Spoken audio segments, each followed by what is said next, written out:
I didn't plan this at all, so this will be me winging it. So I read a lot in the month of July. This is July. I actually got out of school, so I was like, I am going to read, and I'm going to put the page count on here because I'm realizing just how much I read, and at the moment I feel very accomplished. So I started with The Invisible Library by Genevieve Cogman. I think I gave this 3 stars. We'll see what my Goodreads review on the matter was. I'm not going to read to you what it actually is about. I gave this book 3 stars. I don't think I actually wrote a review. No, I didn't. Would I continue with the series? Yeah, I would. It was lighthearted. There was, I guess, an issue with like the world. So the idea of it is that there is this library that almost like sits in between universes, and the librarians are sent out into different universes to try to collect novels, mainly, that are either really unique to that universe and that world, or just something that they don't already have. And it follows 2 characters, Irene and Kai, I think it's Kai. I did enjoy this book. It was a really quick read for me. It was really light. I guess there was something in it that somewhat bugged me, and the reason I gave it 3 stars was because to me it was predictable. I figured out what happened pretty quickly, and I'm not someone who actually goes out of their way to try to outsmart a book, so yeah, but I still enjoyed the characters. There were some slow points, but really I think what kind of got me was that they're supposed to be visiting like this really high-tech world, and they have paper newspapers, and I was like, oh, maybe it like plays into it, maybe that's why it's kind of inconsistent in that way. And it never really brought up. I mean, there was one sentence where clearly the author must have been like, oh, this is a little odd, because there was something about why they couldn't have one, like it was a 1-sentence explanation, but not very much. But anyway, I gave this 3 stars. I did enjoy it. I would probably continue with the series if I just wanted a light book to read. Okay, I read 2 Harry Potter books. I read Harry Potter and the Chamber of Secrets, so the second one, and Harry Potter and the Prisoner of Azkaban. I don't think I need to explain these very much. I think I gave them a 4 out of 5 stars, or a 5 and a 5, or 5 and 5. I actually started reading this one like last summer, and then I forgot I started reading it, and then I saw there was a bookmark in it, and I decided to continue reading it. Yeah, I don't know. I don't need to explain this. I love peeves. There were some details that I really liked having the books that weren't in the movies. Actually, I read the 3rd book for Reading Rush. Man, these copies are really heavy. It's Harry Potter. I feel like I need to read them. And what you don't see is that I have 3 glasses of water next to me. And it's all necessary. All very necessary. Another series that I read, okay, you have to forgive the cover of one of them. This one went with me on a trip. So the first one is A Winter's Promise. It is the first book in the Mirror-Visitor series. So I think it's a quartet. There's 4 books. French, I'm sorry, I'll leave the name out here. I really enjoyed this one. Let's see, I also read the second one. I don't want to like tell you what happened because like they're a series. This is The Missing of Clairdelune, and well, it has like this really nice gold like type on the front, and I took it with me to New York, and I don't know what happened, but like the gold came off in the center. It's well loved, and it clearly has been read.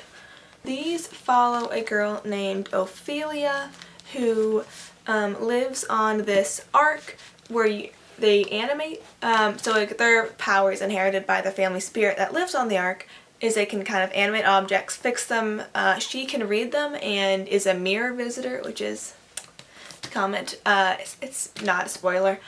And so she has rejected like 3 engagement offers, and they've decided that's enough, and someone from another ark comes looking for someone to marry, and they give him her, basically, and it kind of follows her going to his ark and the entirely different system, different powers, having to hide that. Yeah, I really enjoyed this partially because I didn't know what the goal was. Usually it's very clear. This story clearly goes in this direction. This one really didn't, which I actually really enjoyed. I just kind of was like flowing with it. I also greatly related to the fact that she is clumsy. Me. all the time. And it wasn't something to be fixed, which I really enjoyed. I mean, she was aware of the fact that she wasn't perfect or this most strong person out there, blah blah. I mean, she definitely has a character arc and I love it, but I think there were a lot of parts where that, you know, wasn't meant to be fixed, and I really appreciated that because I don't feel like most people need to be great, most characters need to be greatly fixed in that way. I'm horrible at book reviews is what I'm realizing. But yeah, I would say go and get it. They are translated from French, so there are a couple of terms that aren't translated into English, and you can just look up the definitions. It was really fine. Yeah, I enjoyed them. I want the third book to come out, but it's gonna be a while because I need to translate it. I read The Wicked King by Holly Black. It is the second book in the Cruel Prince. Yes, the Cruel. It was a very heavy book. I don't feel like I really need to explain it.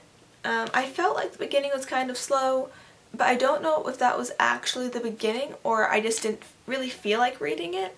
And I had to remember what happened because I read the first book when it came out, and I have a tendency with like sequels and like in a series to buy them when they come out and then not read them because I don't want to wait a year, but then I continue waiting anyway, so I don't know where my logic is in this. But I had a hard time. I think I was trying to remember what happened in the last book and I didn't want to reread it, but I thought it really picked up and I really liked the end of it.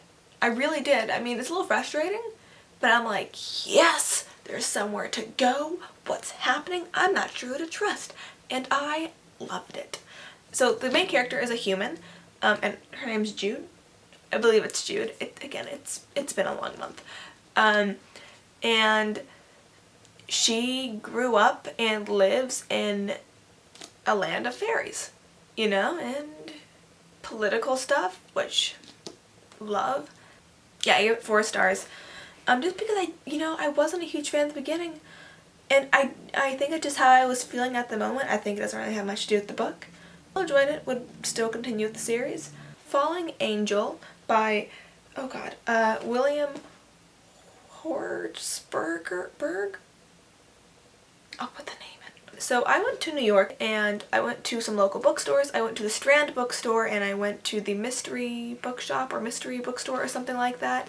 And I said, hey, what are your local authors or books that take place in New York, and can you recommend them to me? And this was recommended to me at the Mystery or Mysterious Bookstore.